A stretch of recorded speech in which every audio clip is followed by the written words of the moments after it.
이번에 티몬 사태는 우리가 보고 있는 뉴스에 나오는 것보다 숨겨진 것들이 더 많이 있는 것 같아요. 하면서 뉴스들이 나올 때마다 사람들이 경악을 할 수도 있을 것 같은데, 환불은 30억이고 사라진 돈이 1조입니다. 이 1조를 찾지 못하면 모두에게 환불해 줄 수가 없어요. 그래서 이 1조의 행방이 어디에 있나 이거를 생각해 보면서 영상을 찍었습니다. 두 가지 시나리오를 그려봤는데, 하나는 정말 적자를 통해서 완전히 소각된 상태, 그러니까 머지 포인트 사태. 두 번째는 그런 일이 벌어지면 안 되겠지만 누나같이 제2의 건도형 같은 일이 벌어질 수도 있다는 거죠. 이렇게 될 걸 예상해서 미리 돈을 가지고 도주하는 형태. 이 둘 중에 어떤 게 나올지 모르겠지만 우선 뉴스를 잘 지켜봐야 될 것 같아요. 저는 그 두 가지 가능성을 다 말씀드리려고 합니다. 사건들이 지금 심각해지고 있는 게 시중은행을 소집해야 될 정도입니다. 금액도 크지만 소상공인이라던가 다수의 소비자가 엮인 일이기 때문에 피해자 수 자체가 큰 사건이에요. 중요한 거는 이게 고의적인 횡령이 있었는지가 정말 중요하거든요. 지금 나오고 있는 내용들을 정리해보면서 사건의 향방들을 그려보는데, 이게 개인의 추론이긴 하지만 이 아이디어가 또 누군가가 수사하는데 도움이 되기를 바라는 마음에서 찍고, 실제로 과거의 어떤 영상 같은 경우는 도움이 됐다라는 나중에 연락을 받았었거든요. 그런 의미에서 이런 사건이 터질 때마다 영상을 찍고 있습니다. 구영배 대표는 지마켓을 나스닥에 상장하고 2009년에 이베이에다 팔아서 돈을 많이 벌었죠. 그리고 한국에서 겸업금지 기간이 있었습니다. 만들었던 게 해외에서 큐텐이었어요. 해외에서 이커머스 사업을 꾸리게 되죠. 한국에서도 성공했으니까 내가 글로벌로 성공해서 나스닥에 상장해서 돈을 더 많이 벌겠다, 이제 이런 포부를 가지고 한 것 같아요. 실제로 업력이 있었기 때문에 센 투자자들이 붙었습니다. 글로벌 사모펀드들이 붙어주면서 이 큐텐이 굉장히 잘 될 거로 생각을 하고 있었는데, 이커머스의 문제는 적자라는 점입니다. 계속 적자가 나는데 그 가능성이 있느냐. 적자가 나면서 유상증자를 해야 되고 계속 새로운 투자자를 받아서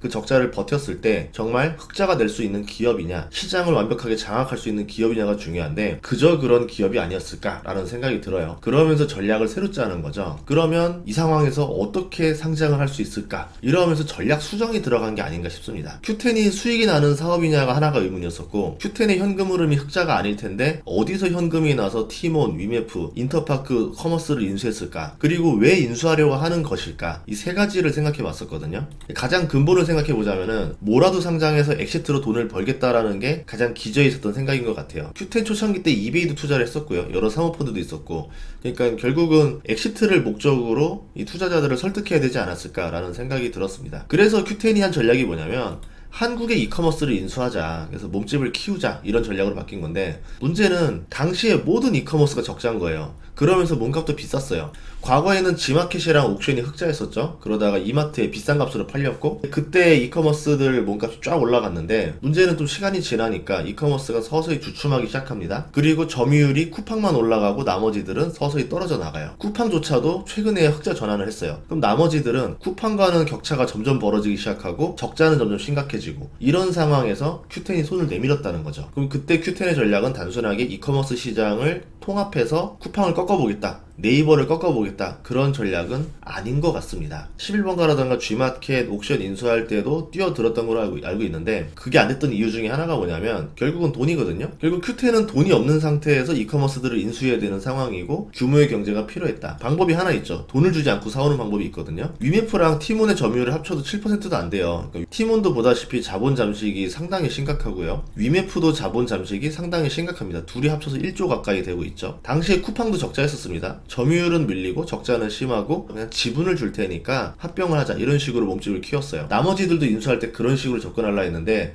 어림도 없는 소리 하지 마세요 이러면서 판이 엎어진 것들도 여러 가지가 있었죠. 문제는 티몬이 합치고 위메프가 합친다고 해서 하나의 사이트로 합쳐지는 것도 아니고 따로따로 노는 거고 다 적자입니다. 매출이 늘어나거나 점유율이 늘어나거나 하는 효과도 없습니다. 저들이 인수되기 전부터 자본 잠식도 심한 상태였었는데 새로운 투자자도 당연히 없었다라는 겁니다. 그런 상태에서 큐텐이 들어온 이유는 무엇이었을까? 두 번째는 인터파크 커머스를 현금으로 인수해야 됐었거든요. 지분 교환 방식이 먹히지 않았던 걸로 추정이 되는데, 그러면 그 현금을 어디서 만들었을까? 미국의 위시도 인수를 했는데 그때도 현금을 썼습니다. 어디서 났냐면요, 판매자가 물건을 팔고 나면은 커머스는 바로 돈을 받지만 판매자에게는 돈을 나중에 줘요. 최근 같은 경우는 정상기간 알아보니까 티몬 같은 경우는 40일에서 70일 정도가 걸립니다. 하루 단위 거래액이 상당하잖아요. 티몬, 위메프 합쳐서 거의 조 단위가 넘어가는데, 그 돈을 조금만 밀어줘도 유보 현금이 늘어나게 되겠죠. 그 돈으로 인터파크 커머스 사고 미국의 위시 사고 그렇게 했었습니다. 그러니까 회사가 적자는 나지만 무언가 새로 인수할 돈은 구할 수가 있겠구나, 그 방법을 깨닫게 된 게 아닌가 싶어요. 그러면서 한 번이 어렵지 두 번, 세 번, 네 번 그렇게 하다 보니까 회사 유보 현금을 다 써먹은 게 아닌가 이렇게 추정해 볼 수가 있겠죠. Q10의 의도는 규모를 키워서 유통을 늘린다. 자회사 Q익스프레스를 상장한다는 얘기인데 시장에서 좋아하는 고평가를 줄 수 있는 사업들은 이커머스 플랫폼 AIG 이런 익스프레스 사업이 아닙니다. 많은 부동산과 건축비가 들어갑니다. 근데 여기에 왜 뛰어드는지 모르겠어요. 물류회사를 또 키우려면은 자체 점유율이 있어야 되거든요.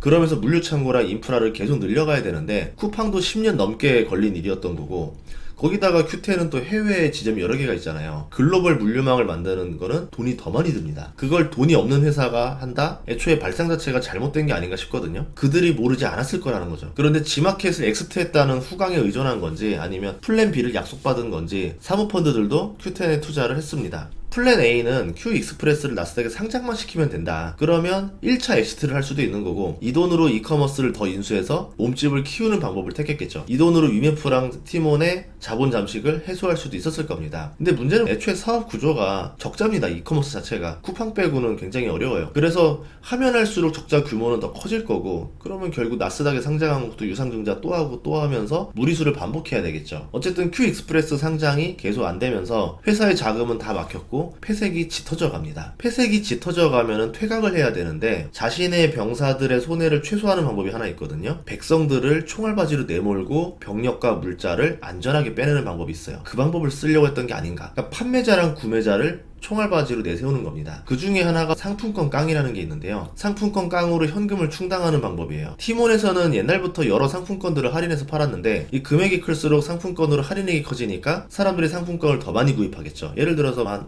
3% 해준다 그러면은 필요할 때만 하겠지만 5% 해준다, 7% 해준다, 이번에 9% 해준다 그러면은 안 쓰더라도 우선은 이 상품권부터 쫙 당겨서 하려고 돈을 크게 쓸 겁니다. 팀원 입장에서는 없는 현금을 돌려막으려면은 상품권을 더 많이 팔아야 되고 다시 더 많이 팔아야 또 돌려먹는 상황이 벌어지는 거죠. 팀원과 이메프가 한 달 전부터 9% 상품권 할인을 했다라는 걸 봤을 때 회사 현금의 한계에 도달했다는 징후가 그때 이미 나왔던 거죠. 아니면 현금을 마지막으로 쥐어짜서 한탕을 하기 위해서 마지막 바퀴 돌릴 때 쓰는 전략이었을 수도 있었지 않았을까. 어떤 의도인지 모르겠지만 어쨌든 이럴 때는 현금을 마지막으로 쥐어짜는 행위다라고 볼 수 있습니다. 제가 보는 관점에서 이 상황은 사업의 방향 자체가 잘못돼서 악순환이 벌어진 머지 포인트 사태로 볼 거냐 아니면 애초에 불순한 의도로 설계된 루나 사태냐 이 둘 중에 하나라고 보거든요. 뉴스에서는 미 정산금이 1,700억 정도고 회사의 현금이 600억이라는 기사가 있는데 본사 직원 노트에는 피해가 1조 원대라는 노트가 있었어요. 적힌 내용을 보면은 팀원 미정산 판매금이 5천억에서 7천억 사이다. 나머지 기업들을 합치면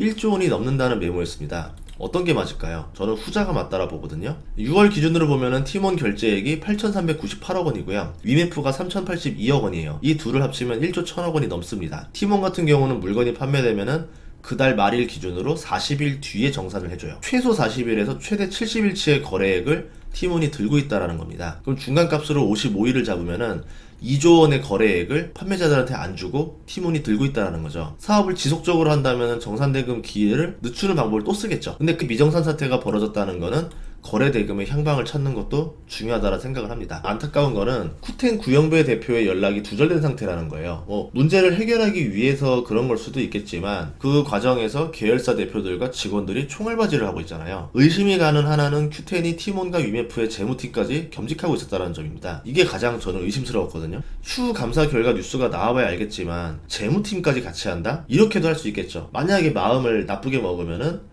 싱가포르로 돈을 송금해버릴 수도 있잖아요. 그러면 팀원이랑 위메프 입장에서는 돈이 어디 갔지? 재무팀이 알아서 하니까 모르죠. 근데 돈이 싹 가버린 거죠. 거기다가 이제 하나는 감사보고서도 안 냈잖아요. 이랬을 때는 보통 상장 기업들 그동안 기업 사냥꾼한테 당했을 때 나왔던 냄새들이 나거든요. 만약에 이 돈이 국내에 있는 게 아니라 싱가포르나 해외로 송금이 되어 있다. 그럼 피해자들은 돈을 돌려받기가 어려워지겠죠. 그리고 환불을 해준다면서 여론전을 벌였는데 그 금액이 30억 원 택도 없는 수준입니다. 근데 환불을 위해서 노력하는 중이라는 언론 플레이까지 보였어요. 이게 오히려 더 나쁜 게 시간을 벌어줄 수도 있습니다. 차라리 환불할 거면 확실하게 해주던가 해야 되는데 지금 미 정산금은 1,700억이 넘는데 하루에 30억씩 해준다 칩시다. 20일이 걸려도 600억밖에 안 돼요. 시간을 끄는 행위를 하냐는 거죠. 한 방에 전자로 환불해줘도 되는 거잖아요. 근데 왜 본사로 찾아온 사람들만 확인해서 해주겠다? 뭔가 좀 안 맞죠. 환불을 하는 척하면 우선 지켜보자는 심리가 생기고 실제로 환불을 할지도 모르는 거 아니냐? 기대감을 갖게 됩니다.